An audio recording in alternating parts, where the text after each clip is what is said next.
Welcome to DePaul Connection. I'm Jeff Bethke, Executive Vice President.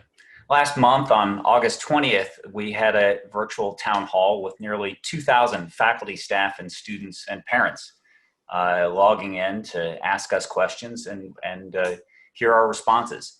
We received hundreds of questions and we respond to, I think, more than 70 of them. But we wanted to get back with you with some additional follow-up. A lot of those questions related to testing and health-related matters, and we want to do this separate supplemental session just to go a little bit deeper on some of those topics, and hopefully it's helpful. So joining me today are Gene Zdziarski, Vice President of Student Affairs, Rick Moreci, Director of Housing, Dining, and Student Centers, Shannon Suffoletto, Director of Office of Health Promotion and Wellness, and Cheryl Hover, Assistant Director of Emergency Management. So how we'll proceed is I'll just turn to each of my colleagues and we'll cover some specific areas that you ask questions about and hopefully give you a better sense of how we're approaching things. Cheryl, I want to turn to you first. We got a number of questions regarding testing. Questions such as, is COVID testing required for faculty, staff, and students? Do you recommend students reach out if they feel sick and they want to get a COVID test, et cetera? So can you tell us and the rest of the group a little bit more about what's going on with testing? Sure, happy to. Thanks, Jeff. So a number of things have happened on testing, and what we've done really from the beginning is follow the guidance from Chicago Department of Public Health. And part of that entailed having 2 on-campus testing events focused on our residence hall students and really those coming in from these high incidence states, part of the Chicago travel order that, if you're coming in from one of these states, we do want you to quarantine, but we also want you to get tested. So we did provide those 2 different dates earlier in September. Moving forward, the focus is really on, do you have symptoms? Do you think you've been exposed? Then we do want you to get tested.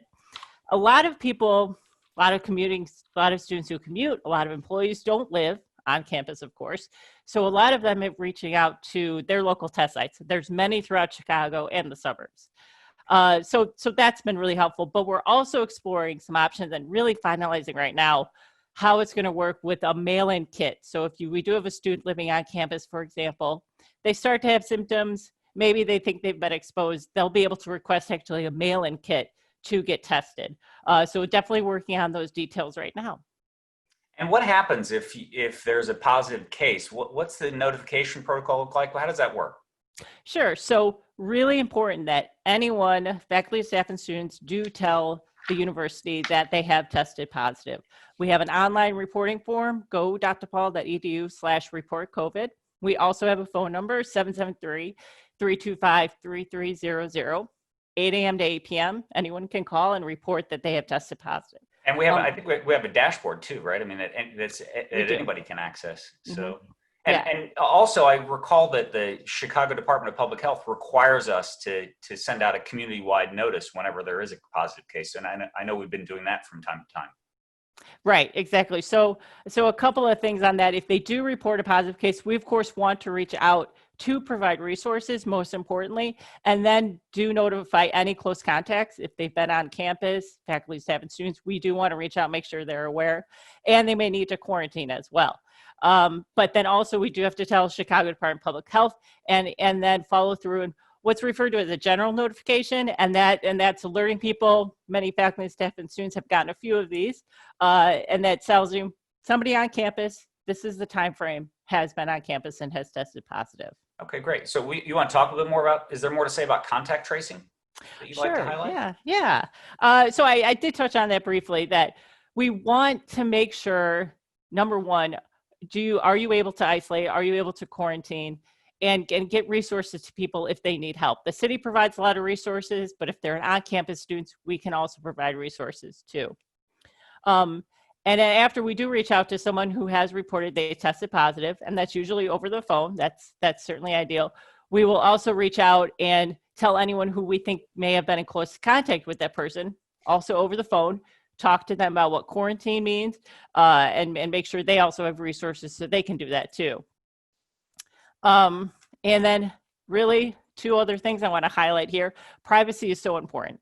in these cases. So we really take that seriously. We will never share a name with someone, even if we're calling someone, then tell them you've been in close contact with someone who tested positive for COVID. We don't tell them that name. They may guess. They may say, oh, was it so-and-so? We just don't share that name. It's really important that we do that. In any of our notifications, we do the same thing. We do not share names. We share time frame on campus and what buildings on campus. That's really as little as possible so we can protect privacy. That's really vital. And then lastly, I just wanted to highlight this when for reporting positive cases, that's really important, but it's also really important to report that you think you've been exposed. We will reach out, our contact tracers reach out the same way via phone, that if you think you've been exposed, so we can talk to you about what quarantine means. And then also some people report exposure, we talk to them and we say, that's actually not what we would consider exposure using the 15-minute rule within 6 feet or less. So then they don't need to quarantine, but they were actually in touch with one of our contact tracers to determine that. All right, that's a lot of great information. Thank you. Rick, I want to turn to you. We've got a lot of questions about housing. So normally we would have at this time, we'd have some 2,500 students living in Lincoln Park and several hundred more living down at University Center downtown. We've obviously taken a slightly different tack, but can you talk a little bit about how we're handling housing for the fall and quarantining processes, should we need it, and just everything from your world? Sure, absolutely. Thanks, Jeff. So after DePaul made the kind of difficult decision this year to reduce the density on campus, student housing certainly did the same. And so what we did was kind of looked at the students who really needed to be on campus and had a high demand to be here. And we set forward some criteria to evaluate the students that requested that kind of exemption to be here. So after that, we actually ended up with a much smaller population, both at Lincoln Park and at our University Center facility downtown. We have about 250 students living here in Lincoln Park and about another 55 students living at University Center. So about 10% of what we would normally have. 10%, right? Yes, exactly. One of the, I suppose, benefits to having a reduced occupancy on campus is that we do have the ability for the students that are here to be able to quarantine in place if that need arises. So if any students do become ill or test positive, or even if they become exposed potentially to anybody who has COVID, they're able to just stay in their room, and because we have assigned everyone their own single room and their own single bathroom. So I guess if there's any light to this, it is the ability to have students sort of be prepared if they do find themselves in that situation. So quarantine and isolation did become a lot easier for us. And you said we have, how many dorms do we have set aside for quarantine purposes? Should we need them? Right now, we are actually only using, in Lincoln Park, we're only using 4 of our 12 residence halls. And at University Center, we have a lot of our normal rooms and apartments available to us should we need them. So we actually have quite the capacity right now to utilize other buildings that are not currently in use if we should need them. Okay, that's great. Thank you so much. So Shannon, I want to turn to you in terms of wellness programs and resources. You want to talk a little bit about that and how students have been, how we're trying to help students out during this difficult time? Sure, Jeff. Thank you so much. As Jeff mentioned, I'm the director of the Office of Health Promotion and Wellness, and this year I'm also serving as the interim director of University Counseling Services as well. So I wanted to talk with you all about both of those services. The Office of Health Promotion and Wellness offers private individual support to students regarding really any health and wellness topic. Professional staff members provide emotional care, are able to connect students to on and off-campus resources, which is really important in these times. But in addition, Health Promotion and Wellness provides a number of holistic programs and workshops on many health and wellness topics, particularly specializing in areas around sexual and relationship violence prevention and substance use and misuse prevention as well. Probably the third being mental well-being. And all of these we know we take a very holistic approach to that as well. All health promotion wellness services are available virtually. In regards to university counseling services, They provide accessible psychological, psychiatric assessment for students, short-term psychotherapy, medication management, consulting. Faculty, staff, parents can call and consult about maybe a student concern. Students can call and ask questions, crisis intervention, community referrals outside of the center. And they also provide workshops, psychoeducational programming to currently enrolled students. And right now, University Counseling Services is also primarily working on a virtual basis. So students don't need to come in person for those services.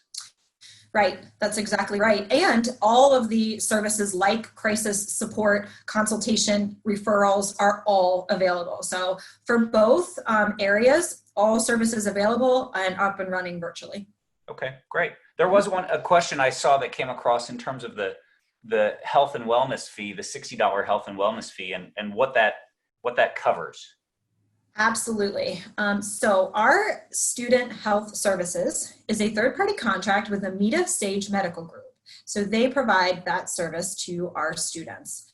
Students who live in a DePaul residence halls are automatically charged the $60 fee for every quarter that they live in the residence halls. Students who do not live in the residence halls can opt in and purchase that fee on a quarterly basis, and they can do that through Campus Connect. It's important to remember that the health services fee is not health insurance. However, in answer to your question here, Jeff, what the $60 fee does is allow the student to get certain services at no cost. So their health insurance would not be utilized, or they would not have to pay out of pocket for those services. What I recommend is going to go.depaul.edu/health services. It outlines all of those services that are available for the $60 fee and how all of that works and how to opt in. Any questions are mostly answered there. Yeah, is it safe to say that service is somewhat akin to like a minute clinic or something like that it provides a baseline level of services for walk-ins and whatnot? It absolutely does, yeah. And because they operate, though, like a doctor's office, it is important to call over in advance to schedule an appointment. Appointments are advised. And also right now, it's important to call before coming in, because what they will do is screen the patient and then determine if it's best to come in person or to do a telehealth service in that way. So definitely calling in advance. But they do leave appointments aside for our DePaul students who have paid the $60 fee. I would imagine another reason we want folks to call in is just, again, COVID prevention, good for people we don't want to have them frequenting offices just casually. Always good to call ahead, right? Yes, and really telehealth is the standard of practice nowadays, as you're mentioning. All right, that's great. That's great. Cheryl, I want to turn back to you. The Chicago emergency travel order, you spoke about that a little bit earlier. Is there anything additional you'd like to say? Yeah, sure. It's really important to keep monitoring that, especially if you are coming into Chicago because of your commuting, and also if you plan to leave the state. The states change every Tuesday. They just made an update just last Tuesday, took off a number of states. So I don't want to listen to any states right now, depending on when you're listening to this, but it is important to really look at that. And I will say, if any of our border states, Wisconsin or Indiana, get added, the Chicago Department of Public Health puts a specific tab and really clear information about that, because they of course know that people do a lot of travel, if not for work, and of course other reasons, but they want to have clear guidelines around those states. So really look to we'll have that information on our site, but chicago.gov/coronavirus is a really good resource to really stay up to date on that travel order. The big thing is you do need to quarantine for 14 days after going to one of those high incident states. It's really just to prevent the spread of COVID, and that includes getting a negative test. So if you get a negative test after you get back, you still need to quarantine for 14 days after returning. Yeah, and just to illustrate how dynamic it is, I know this is a recorded session. I'm about to give dated information, but we saw for a time Wisconsin on the list, and then Wisconsin off the list, and now the rates have been peaking up again, so there's a potential that it may go back on. So it is definitely the sort of thing that it needs to be monitored, particularly for any students who, in that example, any students who might be thinking about going home. That's something they need to be aware of during the middle of the term. It's probably best for them to stay put, I'd imagine. So, Great. Do you want to talk a little bit more, Cheryl, about the some of the protocols? We hit on this in fair detail when we had our session back on August 20th. But I think that we really can't say enough about it in terms of the protocols we put in place, the safety measures we're trying to do on campus. Even though we have the vast majority of our students studying remotely, we still have the campuses open, our computer labs are open, and libraries are open. And we've done a lot to keep the campus clean and safe and secure. Do you want to speak a little bit more about some of those things? Sure.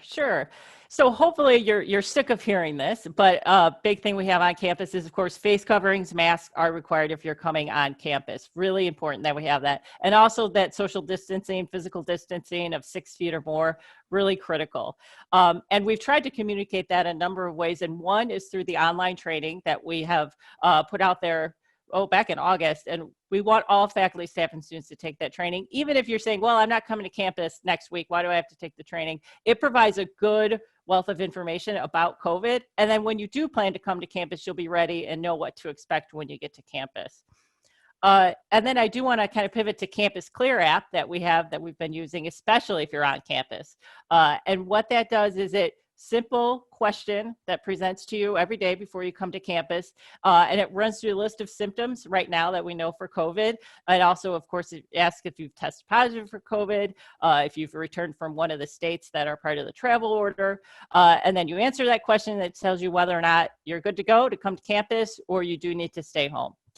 The real goal on this is to get everyone to think about their health before they come to campus. And do you have any of these symptoms? Because there are so many, and we don't want to just keep telling them and different emails what the symptoms are. We want you to look at the app, consider all the symptoms, consider if you've been to one of these states, and then not come to campus. So we want people to stay home if they are sick. That's the bottom line on that. So can I interject on Campus Clear? So many of us on the staff side are not coming to campus every day. We're working, doing a lot of our work remotely. So I wouldn't necessarily fill out the Campus Clear app every day, just on the days when I'm planning to come to the office or come to campus or be within the DePaul community. Is that right? That's exactly right. You don't need to fill out every day, but we do ask that you fill it out before you come to campus. One thing I wanted to mention that was one of the questions was we're not using it to track user location information at all. That's not the goal. The goal is not even to monitor health symptoms at all, even though it does say have a list of health symptoms. The goal is to get you to think about your own health. And if you do say, hey, I tested positive for COVID, you're actually prompted with information for how to report to the university, the URL I mentioned earlier. So this is not how we're tracking people or monitoring health symptoms at all. So it's not a way to report. So if I am symptomatic or if I've tested positive, trying to report that through the Campus Clear app is not the way to go, right? Exactly right. Yes. And I love that question. Are we using it to track movement? No, we're not. Not at all. Not at all. One other keep people safe and keep people aware of their own health. Exactly. Yeah. And then one other note I wanted to bring up in terms of our safety protocols overall is what we're doing on cleaning and some of our facility upgrades. One question was about cleaning classrooms. Yes, classrooms are cleaned after every single class that is taking place on campus. That's one of the things we're doing among many of, upgraded cleaning protocols, more frequent cleaning in those high touch areas like elevator buttons and stairwells and all those kind of things. Elevators all got an upgrade as well for our UV filters. So the hope is that space is a little safer to prevent the spread of COVID. So lots of things, hand sanitizers everywhere campus. If you do come to campus, you'll see those everywhere. So lots of good work that has happened that will continue to happen around both Loop and Lincoln Park. Yeah, that's great to hear. I know the facility operations team was really scrambling late in the summer to install those UV air handlers that you mentioned in nearly 100 elevators across both campuses to make sure that there's an added layer of protection there in terms of sterilizing, killing some of the bacteria and viruses in elevators, because we know people are really concerned about the elevators. I should also note that we're watching pretty closely the traffic in the elevators and making sure that people don't crowd in and that people are wearing masks and that, we're really trying to be cognizant of that. So, great. Yeah. Gene, so we got some questions about academics. So one of the questions was about, are we thinking about adding bubbles or doing some kind of bubble to keep the community safe? You want to talk about that a little bit? Been pretty successful in some of the sporting arenas and different areas, but while we've talked about it specifically for DePaul, it's not really a practical option for us, mainly because of our urban and large size of our institution. The bubbles tend to work best with smaller institutions, with institutions that are in rural communities, and where you have a larger residential population. It's just really not something that we could put together to make a meaningful difference for our size of a campus. Yeah, and it's one of those reasons why that we made the decision to go essentially 98+% remote in terms of our class delivery, because recognizing that we're an urban campus in the middle of a city, not quite the same as a college that's in a more rural setting.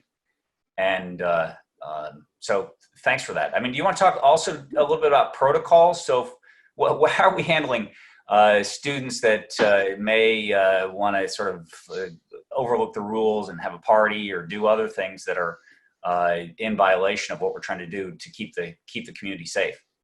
You know, we take our COVID compliance very seriously, and a big part of what we've done is to try to build a culture within the campus community that supports our health and safety. It's consistent with our ongoing theme of Take Care DePaul, and what we've really been talking about is we're going to take care of DePaul together. And through that, we've instituted training for all faculty, staff, and students to help educate them and inform them about proper health and safety practices within the campus community. We've even asked everyone to take a pledge to commit to those safety protocols to really make our campus community a safe environment. That being said, if there are concerns about student health and safety related to COVID compliance, then people can report that through the Department of Public Safety, as well as through the Dean of Students Office. There's a link on the Dean of Students Office website that says report a concern, that they can click that button and report a concern that way.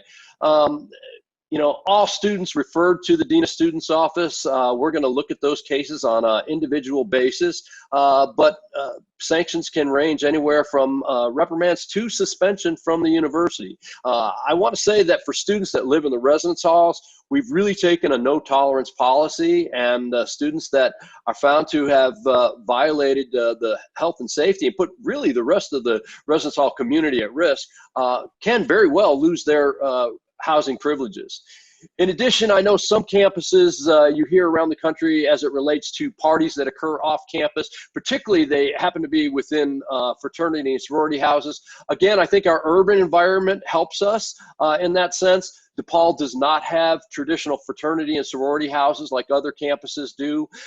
With that, though, I'll still say student organizations, they too have gone through training and understand what the requirements are for holding different events and conducting different activities within this COVID environment. And they too will be held accountable for violations up to and including the loss of their registration as an organization and any other on-campus privileges as a student organization.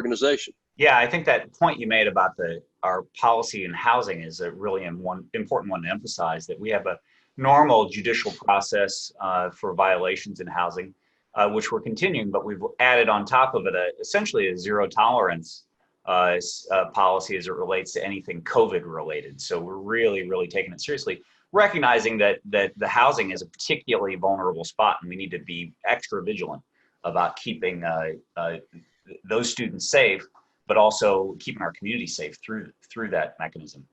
So that's great. I know that when we were talking over the summer about starting up for the fall, we had a lot of conversations about how we as administrators can do everything exactly right and make every possible preparation, which it feels like we've done, but that those efforts can be easily overwhelmed by individuals, and I'm not just talking students here, by staff, faculty, anybody, any member of our community that doesn't take seriously and really hold to account the responsibility for doing what they need to do to help keep our community safe. So it's not just about us. It's not just about what the college, what the university is doing, but it's about what all of us are doing to, as you say, Gene, Take Care DePaul. So we're really, really grateful for the interest of everybody who logged into our session on August 20th and who is watching this session.